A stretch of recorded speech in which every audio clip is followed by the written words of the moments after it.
Hello दोस्तों, मेरा नाम सिद्धम है और आज हम बात करेंगे कि ट्रिप एडवाइजर जो कि एक प्लेटफॉर्म है आपका रिव्यूज और ट्रैवल के लोकेशंस डालने के लिए, या चाहे होटल्स हो, रेस्टोरेंट्स हो, कोई भी आपको इन्फॉर्मेशन चाहिए। वो बोल रहे हैं कि third time in a row consecutive year में दुबई को number one global tourist destination घोषित करने वाला है, और ये तीसरी बार होगा। मतलब 2021 में और 22 और अब 23 में भी। तो इसी के बारे में बात करेंगे। कहाँ एक बार दुबई कोई जाना भी नहीं चाहता था, यहाँ तक कि ना दुबई के पास कोई अपने क्रॉप्स है, ना कि फूड है, ना वाटर है, ना कोई मिनरल्स है, ना ही कोई गोल्ड जैसी चीज है। फिर भी कैसे नंबर वन थ्री टाइम्स हो रहा है, और ये कोई पहली बार नहीं हुआ। मतलब तीन बार तो लगातार, और उससे पहले भी 2019 में नंबर वन रह चुका है, 2018 में नंबर थर्ड पे था, और अब तो लगातार तीसरी बार होने जा रहा है। तो इसी के बारे में बात करेंगे। तो अगर आपने मेरे चैनल को सब्सक्राइब नहीं किया तो please subscribe and also like and comment. कोई भी सजेशन है तो वो भी आप कॉमेंट्स में दे सकते हैं। सबसे पहले अगर दुबई की बात करें, तो जो दुबई के जो रूलर हैं, जो इस टाइम पे है, हिज हाइनेस शेख मोहम्मद बिन राशिद अल मक्तूम, वो बहुत ही ज्यादा विजनरी लीडर है। और बोलते हैं कि वो 10-20 साल से पहले ही अपने बारे में सोच लेते हैं। मतलब जो अब सब आप जो डेवलपमेंट या जो इतनी चीजें दुबई में होते हुए देख रहे हो, वो उन्होंने 20 साल पहले ही अपने में प्लान कर ली थी, और उसके लिए उन्होंने वर्क इम्प्लीमेंटेशन स्टार्ट कर दिया था और एक्शन प्लान भी बनाना शुरू कर दिया था। तभी आज यहाँ पे दुबई है, और इतना फेमस जितना होता जा रहा है दुबई, यहाँ तक कि जो दुबई का पासपोर्ट है वो भी वर्ल्ड में 12th नंबर पे पासपोर्ट, हेनले पासपोर्ट इंडेक्स के बारे में। मतलब वहाँ पे ऑलमोस्ट मिल कंट्रीज, आपको ऑलमोस्ट 150 कंट्रीज से ज्यादा का वीजा ही नहीं चाहिए ट्रैवल करने में। मतलब इतना ज्यादा पावरफुल होता जा रहा है यूए का वीजा। मतलब बड़े बड़े यूरोपियन कंट्रीज को टक्कर दे रहा है, और बहुत जल्द बोल रहे हैं कि टॉप 5 में भी आ जाएगा विद इन 2 ईयर्स। तो इससे पता चल रहा है यूए कितना पावरफुल होता जा रहा है, और कितना ज्यादा उसका क्लाउड है एक तरीके का, चाहे डिप्लोमेटिक हो चाहे ट्रेड के रिलेशन हो। तो उसी के बारे में, क्योंकि वो बोलते हैं कि उन्हें जो दुबई का रूलर है उनको बिल्कुल भी कोई भी चीज एवरेज नहीं पसंद होती। He never settles anything below average or average. He always want either number one or the only one in the world. और इसके एग्जांपल हम ले सकते हैं कि सबसे पहले गोल्ड की बात करें, तो दुनिया की सबसे बड़ी गोल्ड मार्केट है गोल्ड सूक करके, जो कि दुबई में ही है। यहाँ तक कि सबसे पहले जब उन्होंने मॉल बनाना शुरू करा, तो सबसे बड़ा मॉल दुबई मॉल, वो भी दुबई में ही, वो भी दुबई में सबसे बड़ा पूरी दुनिया का मॉल है। उसमें आप चाहे दुनिया भर के कोई भी ब्रांड्स आप नाम लो, वो आपको मिल जाएंगे। इतने बड़े ice ring, skating ring, bowling alley, मतलब हर चीज है वहाँ पे। सबसे बड़ा टावर जो मैन मेड है वो भी आपको पता होगा, बुर्ज खलीफा। यहाँ तक कि बुर्ज खलीफा के अपने पास ही 14 वर्ल्ड रिकॉर्ड ऐसे हैं जो कि बुर्ज खलीफा के पास है, जैसे कि वर्ल्ड की fastest lift, highest restaurant, highest deck. यहाँ तक कि सबसे ज्यादा स्टील जो यूज हुआ है किसी बिल्डिंग को बनाने में, वो बुर्ज खलीफा में हुआ है। सबसे ज्यादा अगर ग्लास पैनल्स रखे किसी बिल्डिंग पे, तो वो भी ऐसे 14 रिकॉर्ड्स हैं। मतलब आप इतने सारे हैं कि आप बता भी नहीं सकते। तो इससे पता चलता है कि हमेशा उनको ज्यादा से ज्यादा चाहिए। और यहाँ तक कि जो 5 स्टार, सबसे बड़ा 5 स्टार होटल है, वो भी JW मैरियट, वो भी दुबई में। यहाँ तक कि जो ओनली 7 स्टार, मैंने आपको वही बोला नंबर वन या ओनली वन, तो ओनली 7 स्टार होटल बुर्ज अल अरब, वो भी दुबई में। यहाँ तक कि उसमें तो आप कॉमन मैन को जा भी नहीं सकता विदाउट बुकिंग, या आपका कोई भी स्टे करे तब तक आप अलाउड ही नहीं है वहाँ पे जाने। इतना ज्यादा वो पॉश और हाई एलीट और प्रेस्टीज होटल है पूरी दुनिया का, बुर्ज अल अरब। और वहाँ पे तब स्टार, स्पोर्ट्स पर्सन, सेलिब्रिटीज रुकते हैं। तो उससे पता चलता है कितना ज्यादा एक आगे होता जा रहा है। और यही नहीं, अगर बिजनेस की बात करें, बिजनेस और ट्रेड में, क्योंकि वो बोलते हैं अगर लोगों को जोड़ना है आपस में या पीपल टू पीपल कनेक्शन बनाने हैं, तो ट्रेड बहुत ही इंपॉर्टेंट पार्ट है। और ये हम सब इंटरनेशनल रिलेशंस में जानते ही हैं कि अगर आपका ट्रेड बहुत मजबूत है किसी कंट्री से, तो रिलेशन ऑटोमेटिकली स्ट्रांग होते चले जाएंगे, चाहे पीपल टू पीपल हो, कंट्री टू कंट्री, या गवर्नमेंट टू गवर्नमेंट, या चाहे और भी किसी भी आप एंगल या रेशियो किसी भी आप सेक्टर में देख सकते हो। तो उसके लिए उन्होंने सबसे पहले लॉस को अपना कम करा, जो कि बिजनेस लॉस को बहुत ज्यादा, सबसे बड़ी बात है उन्होंने कहा कि कैसे अट्रैक्ट करें लोगों को। तो उन्होंने जितने भी लॉस थे वो सारे लूज करते चले गए, क्योंकि बोलते हैं कि दुबई यहाँ तक कि टैक्स फ्री इकोनॉमी है, जैसे आपको पता है कोई भी टैक्स नहीं देना होता। सबसे बड़ी बात तो यही है। स्पेशल इकोनॉमिक जोन बनाए गए, स्पेशल बिजनेस हब्स बनाए गए, ताकि वो आज एक इतना बड़ा ग्लोबल इन्वेस्टर हब भी है, साथ में ग्लोबल बिजनेस हब भी है, ग्लोबल डेस्टिनेशन तो है ही, ग्लोबल टूरिस्ट डेस्टिनेशन। उसी के साथ तो ये पता चलता है कितना ज्यादा एक दूर की उन्होंने विजन रखी, ताकि और उन्होंने उसको प्लान दिया। और उसके लिए अब उनके पास सब चीजें नहीं है एक बार, क्योंकि दुबई के पास ऑलमोस्ट सारा, आप बोलो इतना ज्यादा भरमार में, वो टैलेंट नहीं है, तो टैलेंट कहाँ से आएगा। तो वो एक बहुत ही अच्छी बात बोलते हैं उनके कि have the genius around you to attract the genius within you. इससे सिंपल सी यही बात है कि आपको लोगों को अपने अपने आजू-बाजू लोग जीनियस लोग रखने चाहिए, तभी आप अपने अंदर से या अपने अंदर से आप जीनियस थिंग्स अट्रैक्ट कर सकते हो, बना सकते हो, उसको प्लानिंग कर सकते हो, उसकी एग्ज़ीक्यूशन कर सकते हो। इसलिए उन्होंने इतने बड़े-बड़े दुनिया के बेस्ट कंपनीज़ जो कंसल्टेंट कंपनीज़ हैं, चाहे कोई इन्वेस्टमेंट कंपनीज़ हैं, उनसे उन्होंने राय ली, उनके काम करा, उसके बारे में लॉज़ अपने ठीक करे। और यहाँ तक कि अब तो बोलते हैं कि इतना ज़्यादा, क्योंकि लीस्ट कंजर्वेटिव है दुबई, आप अगर देखो बाकी और मिडल ईस्टर्न कंट्रीज या कोई भी मुस्लिम कंट्रीज या और भी इतनी कंट्रीज आप ले लो, चाहे वो क्रिश्चियन हो चाहे और को, वो इतना, यहाँ तक कि उसकी जो खुद की पॉपुलेशन है वो सिर्फ 10% है लोकल पॉपुलेशन, बाकी 65% से ज्यादा वहाँ पे आते हैं इंडियन, पाकिस्तानी, बांग्लादेशी, नेपाल से, भूटान से, और यहाँ तक कि फिलीपींस, इंडोनेशिया तक से काम करने आते हैं। 50 डिग्री से भी ज्यादा टेम्परेचर होता है कई बार दुबई में, और वो काम करते हैं वहाँ पे, क्योंकि उन्हें पता है कि इतने ज्यादा मेहनती लोग होते हैं, हम सारे इंडियन सब कॉन्टिनेंट या ईस्ट एशियंस, वो इतने ज़्यादा मेहनती लोग होते हैं, उन्हें बस काम करने दो, वो मतलब इतनी ज़्यादा वेजेस भी नहीं चाहिए, लेकिन फिर भी इतना ज़्यादा काम कर लेते हैं, ओवर डिलीवर करते हैं हमेशा, और टाइम के बहुत पक्के होते हैं, एफिशिएंट बहुत होते हैं। तो उससे पता चलता है कितना ज़्यादा उन्होंने दूसरों को, टैलेंट को अट्रैक्ट कर रखा है, और वो उनके लिए काम करते हैं, और वो उसको बेसिकली एग्जीक्यूट या प्लान या बेसिकली मैनेज करते हैं। तो इससे पता चलता है कितना ज़्यादा उन्होंने अपना दिमाग लगा रखा है, और चाहे उन्होंने मतलब उनकी मैनेजमेंट स्किल्स, चाहे आप विजन देख लो, चाहे साइंस एंड टेक्नोलॉजी में देख लो, अभी म्यूजियम या फ्यूचर उन्होंने डेडिकेट करा, और बोलते हैं कि उन्होंने सोच लिया कि अब जो ऑयल पे है डिपेंडेंस बहुत जल्दी से कम करनी पड़ेगी, तो वो स्पेस में भी एंटर कर चुके हैं। उन्होंने अपना मार्स रोवर भी भेजा, बेसिकली लैंडर भेजा था, बट वो अनफॉर्चुनेटली क्रैश हो गया, लेकिन वो रुके नहीं यहाँ पे। उसके बाद वो बोले कि बहुत जल्द हम रोवर और लैंडर फिर से भेजेंगे मार्स पे ट्राई करने के लिए, यहाँ तक कि मून पे भी करेंगे। और बाकी एआई का अलग से उन्होंने कई सारे मिशंस लॉन्च करने का आर्टिफिशियल इंटेलिजेंस से।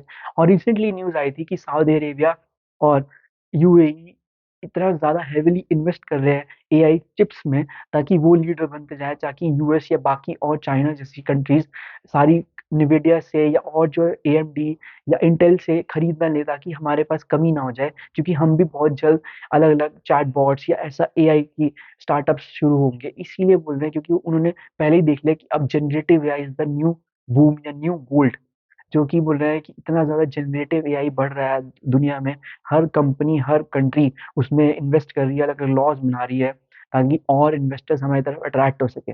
और यही नहीं, इतनी ज़्यादा चीज़ें हैं कि हम आप सोच नहीं सकते। कि सबसे पहली बात आती है कि अगर आप बिल्डिंग्स ले लो, चाहे उसमें 5 स्टार होटल्स हो गए, चाहे वैसे ऑफिसेज़ हो गए, चाहे घूमने की जगहें होंगी।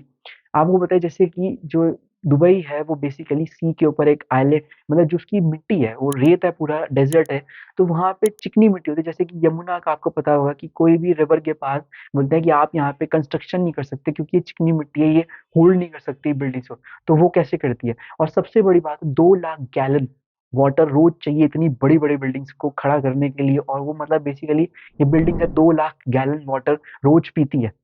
इनको मेंटेन करने में, इनकी सर्विस करने में, इनको बेसिकली इतना ज़्यादा सुंदर बनाने में पानी का सबसे बड़ा रोल होता है। तो पानी आएगा कहाँ से? क्योंकि खुद के पास तो पानी बचा नहीं, ना कभी था। और यहाँ तक कि पीने का पानी भी उनके पास जो होता है वो डीसैलिनाइज़ेशन प्लांट से निकालते हैं अपने सी से। ही बोलते हैं सबसे बड़ा डीसैलिनाइज़ेशन प्लांट अगर कहीं है, तो वो दुबई में है। और लेकिन अब जो पा ये इन्होंने जब कंसल्टेंट बुलाए थे कि मुझे ऐसे बनाना है, तो उन्होंने देखा कि जो पहाड़ियाँ हैं वहाँ पे डेज़र्ट में जो बनी हुई हैं, वो वी शेप की होती है। तो वी शेप की ऐसे अपने आप नहीं बन सकती। बोलते हैं कि वहाँ पे 2 लाख साल, मतलब बोलते हैं 2 मिलियन या 20 लाख साल पहले वहाँ पे रिवर जाती थी, जो कि उन सबको धीरे-धीरे वो काट-काट के मतलब वो ऐसे शेप में आए, वी शेप बनी उनकी, उन छोटे-छोटे हिल्स की जो कि डेज़र्ट में थे। और तो उन्होंने ड्रिल करना शुरू करा कि यहाँ पे ज़रूर कुछ ना कुछ पानी या कुछ ना कुछ होगा। और जब उन्होंने ड्रिल करा, इतनी नीचे-नीचे ड्रिलिंग करते चले गए, तब उन्हें मिला कि यस, अभी भी वो रिवर है वहाँ पे, लेकिन वो इतने 20 लाख साल हो गए, तो वो दब चुकी है डेज़र्ट, पत्थरों और अलग-अलग लेयर्स से सॉइल की। तो अभी भी आप जान के हैरानी होगा कि वहीं से पूरा पानी निकलता है, ये 2 लाख गैलन रोज़, लीटर, मतलब इतना पानी रोज़ उसी रिवर से निकलता है अंदर ड्रिलिंग से। और यहाँ तक कि उन्होंने यहीं पे रुके नहीं वो, जब उन्होंने देखा कि इतने ज़्यादा हमारे पास पानी है, तो क्यों ना इसका यूज़ करा जाए। बिल्डिंग स्काईस्क्रैपर्स तो बनाई जाए, लेकिन कैसे हम उसके और ज़्यादा लोगों को अट्रैक्ट कर सकते हैं और अपनी इकोनॉमी बढ़ा सकते हैं। सबको लगता है कि ऑयल पे डिपेंडेंट है दुबई, ऐसा नहीं, ऑयल सिर्फ 1% रेवेन्यू देती है दुबई को, बाकी सारा टूरिज्म, हाउसिंग ये देती है, क्योंकि हाउसिंग अगर आप देख लो तो one of the most expensive houses in Dubai आपको मिलेंगे। और इतना ज्यादा पॉश लोकेलिटीज और वो सब है, यहाँ तक कि बड़े बड़े दुनिया के बिजनेसमैन आ चुके हैं वहां पे रहने, अपनी उन्होंने कंट्रीज छोड़ दी हैं। इसके बहुत बड़े बड़े एग्जांपल्स भी, जैसे कि जो टेलीग्राम के मालिक हैं वो रशियन है and he lives in Dubai. तो इससे पता चलता है कि कितने बड़े बड़े लोग वहां पे रहते हैं। साथ में गोल्डन वीजा उन्होंने स्टार्ट करा, ताकि और आप थोड़ी सी इन्वेस्टमेंट करो, आपका बेसिकली सिटीजनशिप के लिए आपका एक तरीके से गोल्डन वीजा अगर आपको मिल गया तो आप बहुत ही आराम से सिटीजन बन चुके तो दुबई के। और यही नहीं, तो उससे उन्होंने पाम जुमेरा आइलैंड बनाया, वो बोलते हैं दुनिया की सबसे बड़ा मैन मेड आइलैंड है, यहाँ तक कि आप उसको स्पेस से देख सकते हो। और वो बनाया ऐसे क्योंकि अगर आप एक आइलैंड बनाते हो तो वो ज्यादातर गोल सा होता है, ओवल सा होता है, और उसमें अगर आप जितने ज्यादा हाउसेस बनाओगे तो वो कंजेस्टेड हो जाएगा। तो उन्होंने वो लीफ की तरह बनाया, पाम लीफ की तरह बनाया, ताकि उसके अपोजिट एक एक हाउस लगाए। तो कितना ज्यादा एक उन्होंने कंस्ट्रक्शन ऐसा करा, इतना ज्यादा डिजाइन से और इतनी ज्यादा प्लानिंग और एग्जीक्यूशन से, ताकि उसके प्राइस भी बढ़ते रहे हर टाइम, क्योंकि बीचेस के पास है वो सारे, मतलब बेसिकली सी में वो आइलैंड है। तो वो एक तरीके से बीच बन गया कि आपके घर के सामने ही बीच है। तो वो एक ऐसा आपको अपॉर्चुनिटी, एक ऐसा व्यू देता है, ताकि उसके हमेशा ही प्राइस बढ़ते ही रहेंगे, कम होने ही नहीं। तो इससे पता चलता है। और अगर वहां पे बात करें और अगर साइंस एंड टेक्नोलॉजी में, तो ईज ऑफ कम्युनिकेशन चाहते हैं, यहाँ तक कि हाइपर लूप अगर कहीं सबसे पहले आएगा तो वो बोलते हैं दुबई में आएगा, कि वो दुबई से अबू धाबी सिर्फ 12 मिनट में आपको पहुंचा सकता है, और एक ही बार में 10,000 पैसेंजर्स जा सकते हैं। तो इससे बच जाता है ईज ऑफ कम्युनिकेशन। और यही नहीं, वो वहाँ पे पैसेंजर ड्रोन भी, एयर टैक्सी तो आने ही वाली है बहुत जल्द, एयर टैक्सी तो बोले 2026 तक आ जाएगी, लेकिन पैसेंजर ड्रोन भी स्टार्ट करने वाले हैं, कि वो बिल्कुल ऑटोमेटिव ऑटोमेट होगा पूरा ड्रोन, मतलब आप बस बैठो और आपको ले जाएगा, वो 50 किलोमीटर से भी ज्यादा की स्पीड में फ्लाई करेगा।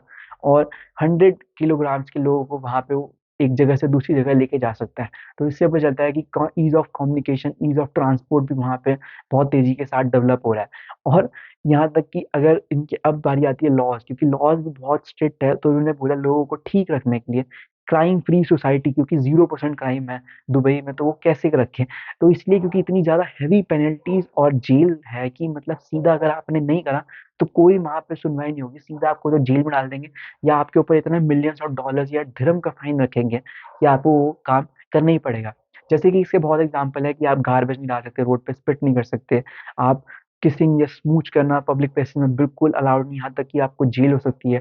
चेक बाउंस हो गया, मतलब आपको कुछ अमाउंट अपने बैंक्स में रखना ही पड़ेगा, नहीं तो आपको जेल हो जाएगी। दूसरा, अगर आपकी गाड़ी गंदी है तो आप खुद नहीं साफ कर सकते, आप किसी से करवा नहीं सकते, आपको वहां पे अलग अलग पूरे automate automatic car wash station बने, वहां पे आपको जाके सफाई करवानी है। अगर आपकी गंदी गाड़ी और नंबर प्लेट नहीं दिखी तो 200 से 500 दिरहम तक का फाइन हो सकता है। तो इससे पता चलता है कितना ज्यादा। और बाकी जो लॉज अगर मैरिज और डिवोर्स के लिए, वो भी बहुत ज्यादा ठीक कर दिया उन्होंने। बेसिकली आप अपने रिलीजन के हिसाब से कर सकते हो, नहीं तो क्या था वहां पे पहले ऐसा होता था कि आपको मुस्लिम लॉज फॉलो करने पड़ेंगे वहीं के, तो उससे ज्यादा और ज्यादा उनको लगा था कि इससे ग्रोथ रुक रही है, कई अलग अलग कंट्रीज के लोग नहीं आ पा रहे, वो बेसिकली फ्री नहीं रह पाते, उन्हें लगता है कि हमें इनके लॉज मानने पड़ेंगे, चाहे हम रह रहे हो, खर्चा कर रहे हो यहाँ पे, टैक्स नहीं लेकिन बाकी इन्वेस्ट कर रहे हो, बहुत ज्यादा खर्चा कर रहे हो, अपने हमने बिजनेस सेटअप करे, लेकिन ये क्या दिक्कत हुई कि, तो उन्होंने वो भी कम कर दिया, देखा देखा लॉज।